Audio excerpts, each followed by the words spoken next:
Assalamualaikum warahmatullahi wabarakatuh. Waalaikumsalam warahmatullahi wabarakatuh. Oke, terdengar nggak suara saya? Atau kecil atau jauh? Kedengeran dok. Kedengeran dok. Jelas?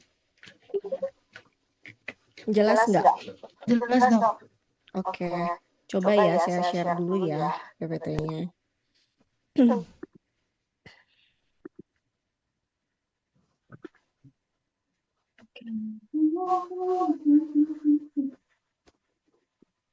Kelihatan nggak?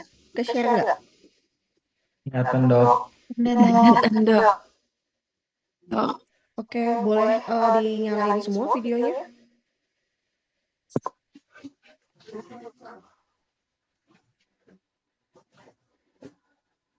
Ini dua kelas jadi satu ya? Atau satu? Iya dok. Digabung dok dua kelas. Oh, digabung. Jadi ada 70 berapa nih? 71 berarti.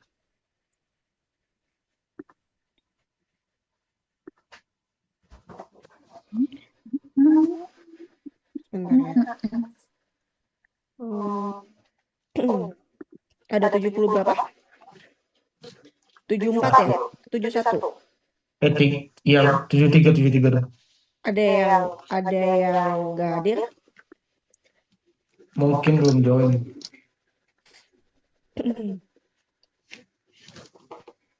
Absensinya nanti gimana?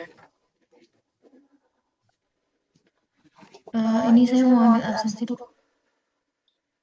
Oke, nanti kirim ke saya ya, WA ya. Bisa? Baik dok. Baik dok.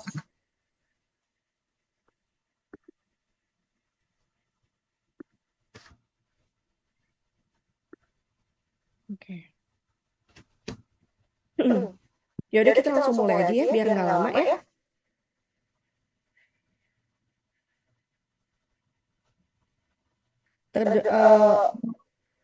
Yang belum berapa orang?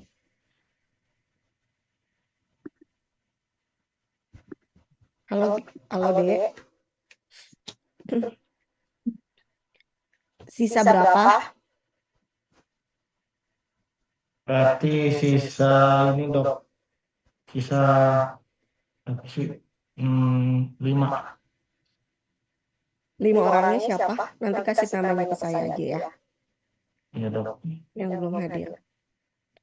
Oke, kita mulai aja. Assalamualaikum warahmatullahi wabarakatuh.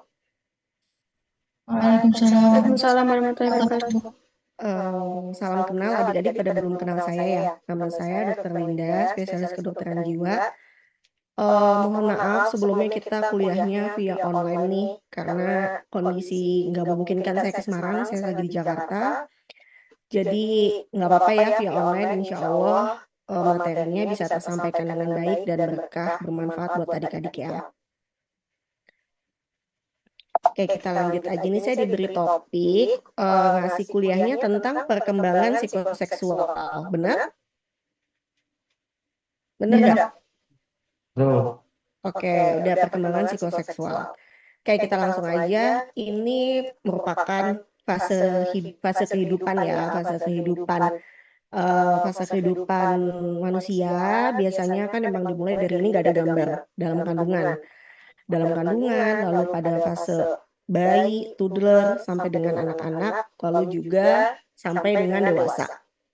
Nah, tapi biasanya kita terlalu notice nih pada fase remaja.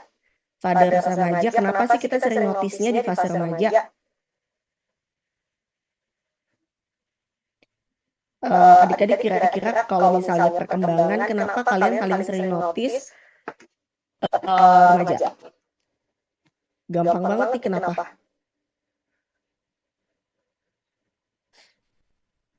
Nggak bisa jawab? Jawab aja sih, nggak apa-apa. Kita diskusi aja. Kenapa? Karena masih labil dok. Kenapa? Masih labil dan emosinya belum terkontrol. Ya, dan juga banyak perubahan fisik dan hormon di situ ya.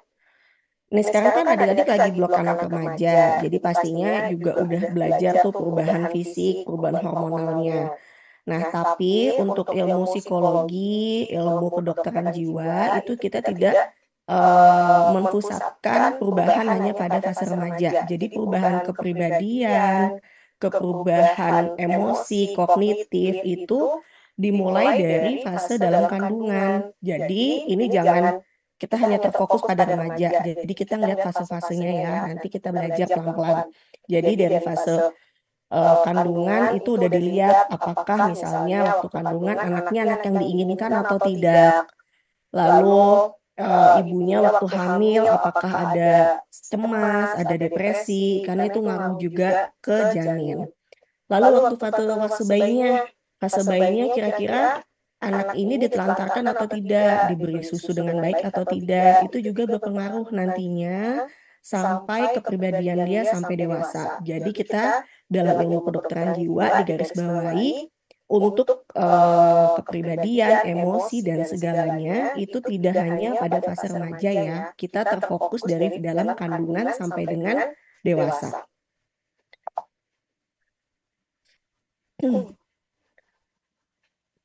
Lalu, what happened to my body?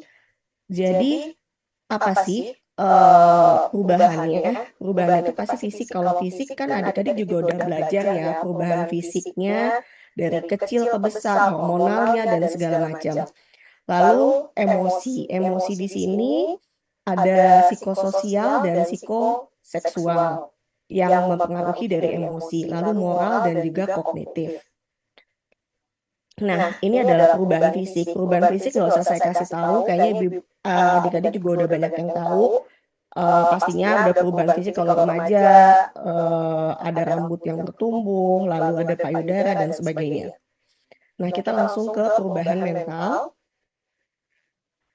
Jadi, untuk perkembangan mental setiap individu itu harus mencakup 3 hal. Dia harus bisa bagaimana dia merasakan apa yang dia rasakan tuh dia harus tahu.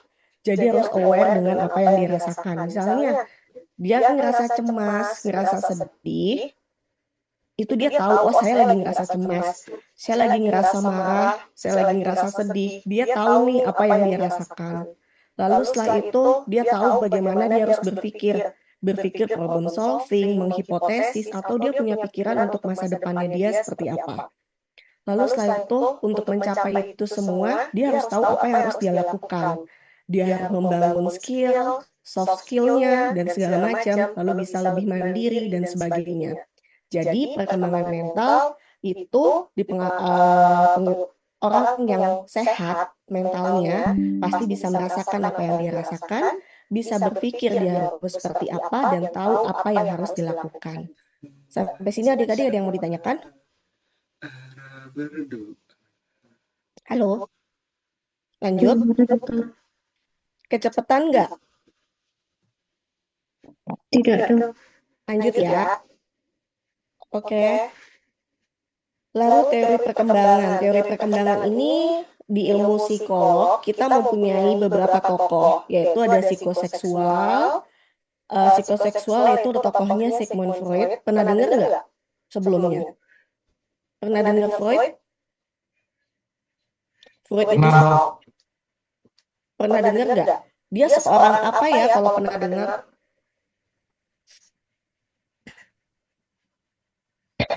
Freud itu apa? Psikolog. Freud itu psikolog, bukan. Freud itu adalah neurolog.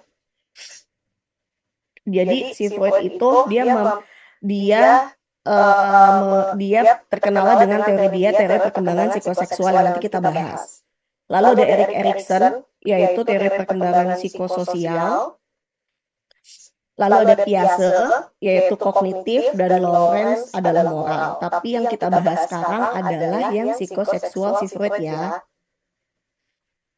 Nah, teori perkembangan psikoseksual anak. Jadi suatu proses belajar untuk menanggulangi atau menguasai berbagai manifestasi dorongan instingtual. Jadi untuk kalian ngambil jalan ngambil garis bawahi aja. Pokoknya kalau misalnya si Freud itu kan psikoseksual. Psikoseksual dia itu konsentrasinya adalah kedorongan instingtual. Itu adalah kunci dari si Freud. Oke. Lalu Freud itu lebih menekankan perhatiannya pada dorongan erotik atau psikoseksual daripada dorongan instingtual lainnya. Libido terfokus pada bagian-bagian tertentu pada waktu-waktu yang berbeda dalam kehidupan. Fiksasi pada berbagai fase dapat mengakibatkan psikopatologi dalam kepribadian yang dapat menetap hingga dewasa. Kalian tahu psikopatologi itu apa?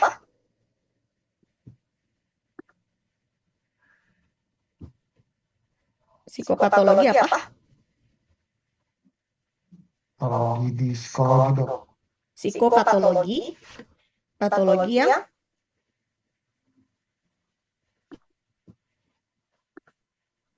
apa? Kelainan psikologi dok.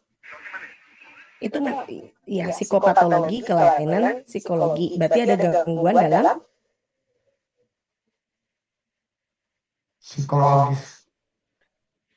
ya gangguan dalam gangguan jiwa, termasuk dalam gangguan jiwa atau juga bisa manifest adanya hendaya yang mengakibatkan gangguan jiwa itu.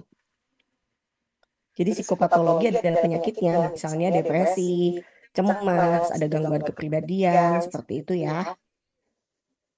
Nah, si Freud ini juga dia itu mengatakan seperti ini. Jadi kayak seseorang itu pikiran seseorang, perasaan seseorang, dan kebutuhan serta perilaku eksternalnya itu dipengaruhi nih dengan pengalaman-pengalaman hidup sebelumnya. Nah, jadi namanya alam bawah sadar ya. Jadi di bidang lagi nih alam bawah sadar. Jadi maaf ya sebentar. Tempat penyimpanan memori-memori kan masuk ke alam bawah sadar kita nih. Nah, awal yang terlupakan, namun biasanya itu dia tidak menyenangkan, sehingga alam bawah sadar itu menjadi sumber masalah psikologi ke depannya.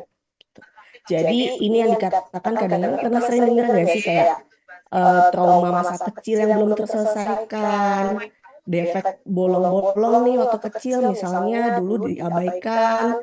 Jadi sekarang kepribadiannya dan tingkah laku dia tuh dipengaruhi nih oleh keadaan waktu dia masih kecil gitu. Jadi setiap seseorang itu kepribadian kamu sekarang, adik-adik sekarang itu tuh tidak tiba-tiba hadir, tapi itu dipengaruhi juga dari waktu kecil kalian. Oke? Nah, ini adalah tahap-tahap dari si Freud tadi. Jadi si Freud itu membagi tahap psikoseksual menjadi 6 tahap. Nanti kita bahas satu-satu. Ini fase oral. Fase oral itu dari lahir sampai dengan 1 tahun. Kalau misalnya bayi baru lahir itu bisanya ngapain aja sih, Dek? Ngapain aja kalau bayi baru? Nyusu, nangis dok. Iya, terus ngapain lagi ya? Gigit-gigit. Enak. Terus ngapain lagi? Dia butuh apa? Butuh ASI dok. Iya, butuh ASI, butuh nyusu ibunya ya. Oke, jadi kalau misalnya fase oral itu dia itu masih 0 sampai 1 tahun hanya bisa dia menyusu, menggigit, menghisap seperti itu. Nah, ternyata fase oral itu juga berpengaruh. Bukan berarti bayi nangis itu baik karena dia harus merespon rasa nggak nyaman, seperti misalnya dia ngerasain dia rasa haus, dia ngerasa lapar, dia ngerasa nggak nyaman, misalnya pampasnya masih penuh belum diisi, maksudnya belum diganti gitu. Jadinya kalau misalnya dia tidak pernah merasakan ketidaknyamanan itu terlalu apa-apa dipenuhin, misalnya pampasnya belum penuh udah diganti, dia belum lapar udah dikasih makan, seperti itu juga ternyata bisa akibatnya kayak terlalu dimanja dan nantinya kepribadiannya cenderung ke dependen pas sudah besarnya. Sedangkan yang tidak terpenuhi misalnya diabaikan sampai berjam-jam dia haus, dia nangis, itu malah cenderung agresif. Jadi ngerti nggak maksud saya di sini fase oral itu? Jadi setiap fase itu jangan ada yang terlalu berlebihan, jangan juga ada yang terlalu kurang gitu. Jadi harus pas. Kalau sampai ada gangguan atau terfiksasi di satu fase, mengakibatkan kepribadiannya nanti ke depannya juga terganggu gitu. Nah, ini salah satunya, misal terlalu dimanja jadi defender, tidak terpenuhi cenderung agresif gitu ya. Lalu yang kedua adalah fase anal. Fase anal ini 2-3 tahun. Ingat-ingat ya, oral 0-1, fase anal 2-3. Fase anal itu namanya juga anal, berarti dia berhubungan dengan buang air besar dan juga buang air kecil nih. Jadi di sini dia udah mulai belajar toilet training. Tapi toilet training itu kalau pengalamannya tidak baik, misalnya dia buang air kecil, ngompol, dimarahin sama orang tuanya. Dia buang air besar, sembarangan, masih dipempes, dimarahin. Itu kan dia jadi ngerasa takut, ngerasa nggak nyaman, ada rasa trauma di situ. Itu mengakibatkan trauma lagi ya, jadi kepribadiannya jadi menyimpang lagi, jadi kepribadian yang tertentu nanti. Jadi balik lagi nih, jika sudah diajarin toilet training sebelum usia 2 tahun, berarti kan dia terlalu dini nih, itu juga bisa mengakibatkan gangguan. Jadi semuanya harus pas 2-3 tahun ini. Atau sampai 3 tahun dia masih pakai pampers, masih belum diajar nih toilet training, itu juga berarti pengasuhannya terlalu permisif.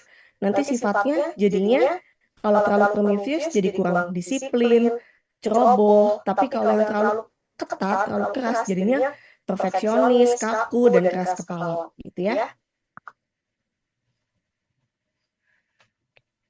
Oke, fase falik. Fase falik itu 3-4 tahun. Fase falik itu anak mulai mengenali perbedaan dari jenis kelamin. Jadi dia udah tahu nih, saya kelaminnya laki-laki, saya sama dengan papa saya sama dengan, saya perempuan, saya sama dengan mama saya, seperti itu. Nah, ketika dia tahu, oh saya sama papa saya, disitulah peran ayah dibutuhkan ya. Jadi, berarti kalau laki-laki itu ayah harus mengenali nih kemaskulinannya. Jadi harus tahu, oh kalau sholat ayah menjadi imam, ayah berdiri di depan seperti itu. Terus udah gitu, oh kalau main bola, main aktivitas di luar itu sama ayah, itu laki-laki. Jadi sudah dikenalkan kegiatan laki-laki itu seperti apa sih gitu. Nah, jika ada gangguan di situ mengakibatkan juga anak menjadi narsisistik, kebingungan identitas seksual, kemayu dan sebagainya. Nah, di fase falik ini kita garis bawahi juga adanya moral awal terbentuk. Jadi terbentuk moral yang ditetapkan oleh orang tua itu ada di fase falik ini. Jadi sangat penting juga fase falik. Lalu ke fase lanjutannya yaitu fase odipal. Odipal itu 4-5 tahun. Odipal itu ada 2. Jadi kalau laki-laki disebutnya Oedipus, kalau perempuan itu Elektra. Jadi kalau Oedipus adalah anak laki-laki ke ibu. Jadi di sini dia menganggap kalau anak laki-laki itu ayah itu saingannya. Jadi di sini ayah itu diambil nih nilai-nilai norma ayah yang baik. Misalnya, oh ayah sayang sama ibu, ayah memperlakukan memperlakukan istrinya dengan baik. Nanti anak ini menyerap gitu. Nah, kebalikannya dengan Oedipus, wanitanya adalah Elektra. Jika terfiksasi atau terganggu di fase ini, mengakibatkan bingung identitas juga, narsisistik, dan hubungan interpersonalnya terganggu. Seperti itu. Lalu selanjutnya fase laten. Fase laten ini merupakan fase yang paling lama ya, 6-11 tahun. Jadi mulai dari sekolah ya, ini kan sebenarnya anak-anak itu kan sekolah itu kita bilang sekolah itu pas SD ya. Jadi pas TK, playgroup itu sama sekali nggak sekolah. Jadi benar-benar mulai sekolah tuh SD. Makanya namanya sekolah dasar gitu. Nah itu adalah fase laten 6-11 tahun. Di sini libido tidak aktif secara seksual. Fokus pada pendidikan dan keterampilan sosial, energi seksual dialihkan ke non-seksual. Jadi di sini tuh fase laten lebih ke pembentukan nilai moral, kerjasama, dan keterampilan sosial. Lalu jika terjadi fiksasi pada fase ini, sebenarnya bukan fiksasi berat atau keadaan yang terganggu berat, tapi bisa menyebabkan kurangnya keterampilan sosial atau kecanggungan di masa remaja atau dewasa. Jadi fase latennya jika terganggu sebenarnya masih bisa diobatin ya, masih bisa difleksibelin, tapi itu hubungan interpersonalnya mungkin kurang baik, hubungan sosialnya mungkin kurang baik seperti itu. Lalu yang terakhir adalah fase pubertas. Pubertas itu 11 sampai 14 tahun. Organ genital di sini sudah kembali aktif, kematangan seksual, dan keseimbangan antara cinta, kerja, dan tanggung jawab sosial. Jadi di sini yang tadi adik-adik tahu juga kan kalau pubertas hormonnya juga sudah pada berubah ya. Jadi disinilah keseimbangan yang dibutuhkan. Jadi di antara tadi nih hasilnya finally fase-fase yang tadi berjalan dengan baik, baru di pubertasnya ini pasti akan oke juga gitu. Ini fase-fasenya, fase dari psikoseksual. Oke, materinya sudah selesai. Sekarang saya diskusi aja ya. Ada yang mau ditanyain nggak?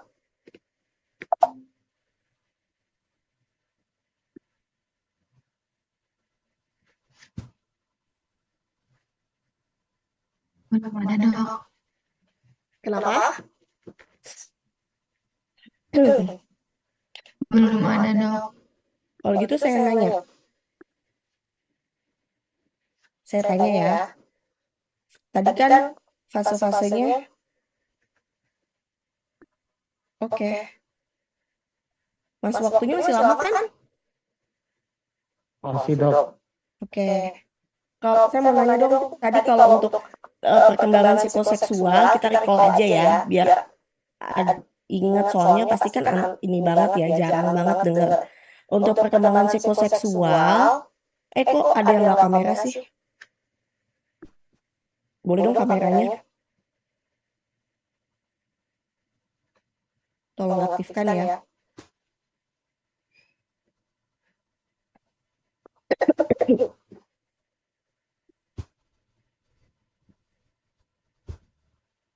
Oke. Nih, untuk perkembangan psikoseksual, tadi tokohnya siapa ya? Sigmund Freud. Siapa? Sigmund Freud, Dok. Oke. Nama kamu Nabil Faiz ya? Iya, Dok. Yang WA saya siapa? Yunanda, Dok. Oh, ketua kelasnya. Wakil. Oh, wakil. Kamu? Iya, ketuanya. Oke, Sigmund Freud ya. Lalu untuk Sigmund Freud itu ada berapa tahap ya? Nabil nanti dulu jawabnya, mungkin teman yang lain. Chandra Kevin ya? Iya, Dok. Sigmund Freud ada berapa tahap ya? Untuk Sigmund Freud tadi ada bentar, Dok, saya ingat dulu. Nggak apa-apa. Nggak apa-apa ya kita recall, soalnya kan bahan saya sedikit. Ada yang lima itu, Dok, yang oral, Ada 6 tahap. oh iya, 6. Oke, oral, Anal, tahap oral, anal, terus ada yang tahap falik,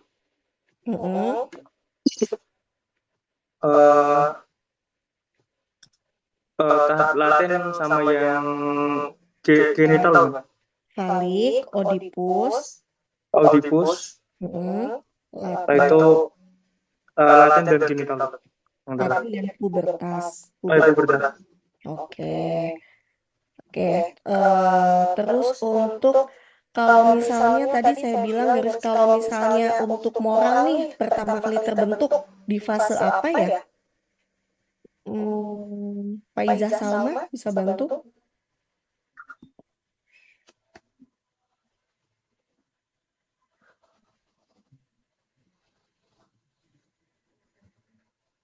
Moral paling terbentuk pertama kali di fase apa?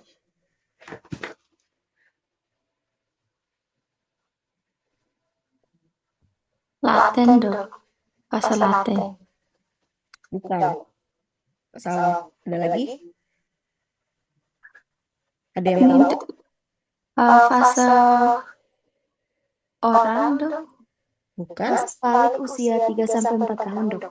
Oke, benar. Yang jawab siapa tadi? Zahra ya? Iya, Dok. Ya, fase falik ya. Jadi moral terbentuk adalah fase falik 3-4 tahun. Kalau misalnya tadi bilangnya ada yang bilang oral. Oral itu kan awal. Awal itu adalah pas dia 0-1 tahun baru lahir. Kalau misalnya toilet training itu dimulai di fase apa ya? Fase anal, Dok. Fase anal. Kalau misalnya fase dia kaitannya kepribadiannya apa nih? Kepribadian dari fase anal. Kalau misalnya toilet trainingnya jelek atau toilet trainingnya terlalu cepat, ibunya ini banget, ketat banget, anaknya jadi gimana? Ruang keras. Jadinya anaknya gimana? Perfeksionis. Kaku Iya. deh. Iya, perfeksionis. Ingatannya perfeksionis ya. Pokoknya kalau misalnya kalian ketemu seseorang yang sepertinya apa-apa dia ingin sempurna, harus tertib.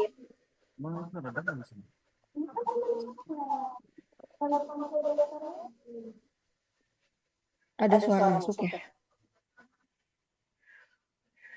Itu masuknya ke fase itu ya, masuknya kamu ingat aja itu pasti adalah fase anal yang terganggu ya.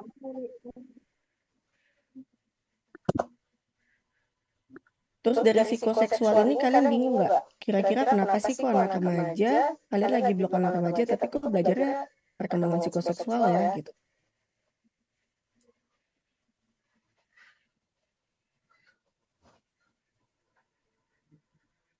Kenapa?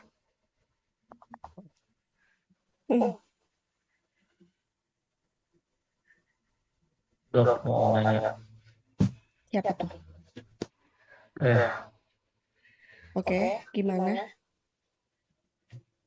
Apakah saya sempat dengar dulu katanya kalau misalnya teori Sigmund Freud berarti yang di fase Oedipus tadi, apakah benar kalau misalnya anak menganggap orang tua yang segender dengannya saingan, apakah ada dorongan seksualnya juga tuh berarti?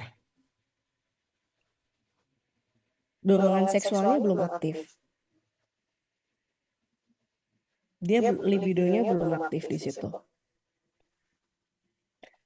Maksudnya saingan itu dia untuk mendapat perhatian ya.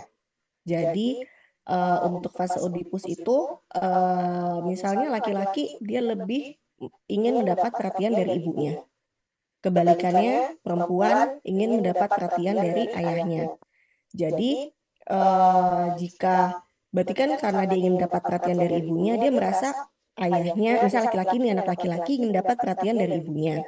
Berarti kan dia merasa ayahnya adalah saingannya dia gitu.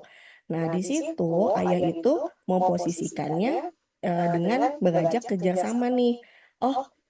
Misalnya mau pamit kerja, ayah mencium ibu atau barengan ngajak kita barengan yuk peluk ibu seperti itu. Terus misalnya ibu masak ucapin terima kasih bareng gitu. Jadi ayah mau posisikannya itu adalah norma-norma yang baik juga karena di situ nanti si fase Oedipus itu si anak itu mencontoh nilai-nilai yang diterapkan sama ayah. Oh begini ya cara melakukan wanita.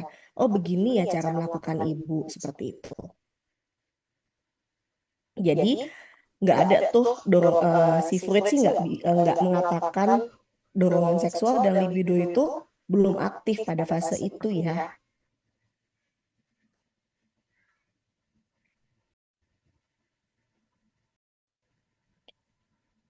Oke, kalian pernah baca buku PPDGJ nggak?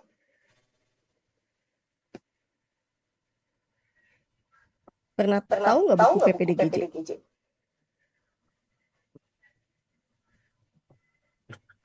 Yang kecil. yang buku saku warna abu. Ada yang punya?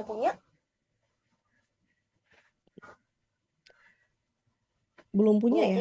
Kalian tuh baru kena psikiatri tuh semester 6 ini ya? Semester 3 dok. Semester 3. Semester 3 belajar apa ya psikiatrinya?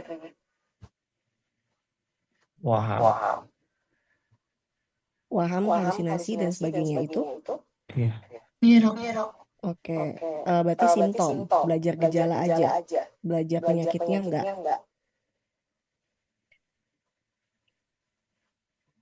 Hanya simptomnya aja, paham, halusinasi, seperti itu? Iya dok. Skizofrennya enggak? Skizofren, psikotik gitu enggak? Belajar juga dok. Belajar juga dok. Skizofren gitu. Oh ya, itu kan dari kalau nanti kalian koas, buku PPDGJ kalian punya ya? Baik dok. Itu kan dia nanti diagnosanya dari situ. Kalau sekarang kalian belajar perkembangan psikoseksualnya, kita kayak kembali lagi ke awal nih, kita tarik mundur. Gimana sih seseorang itu bisa punya kepribadian psikopatologi? Gimana sih seseorang itu bisa nggak kuat rentan nih mentalnya? Di saat orang lain biasa, dia nggak bisa. Mekanisme adaptingnya jelek. Nah itu kenapa? Ini jadi sekarang kita lagi tarik mundur. Oh ternyata ada gangguan di perkembangan psikoseksualnya tahap ini gitu. Jadi yang kemarin kalian pelajarin semester 3 tentang waham dan halusinasi itu adalah udah merupakan gejala kan? Gejala gangguan jiwa berat yang mengakibatkan suatu adanya penyakit tadi, skizofren, psikotik, dan sebagainya. Nah, orang itu kenapa nih bisa seperti itu? Kita tarik mundur lagi, tarik mundurnya masuk ke gangguan perkembangan di awal, gitu. Oke. Ada yang mau ditanyain lagi nggak?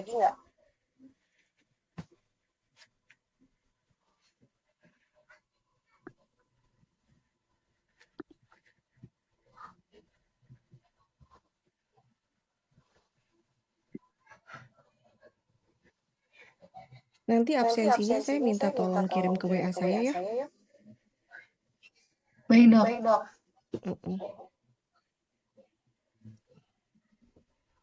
Sama ini tolong di screenshot ya. Iya dok, sudah. Oke, nanti kirim WA ya. Ada yang mau ditanyain lagi nggak? Tentang perkembangan psikoseksual. Udah ngerti?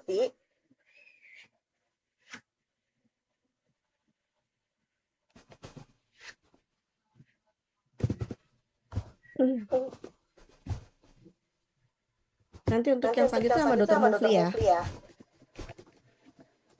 Iya. Iya dok. Dr. Mufli udah ngisi materinya. Belum dok. Oh iya. Topik apa? Nanti yang aspek emosinya mungkin sama Dr. Mufli ya.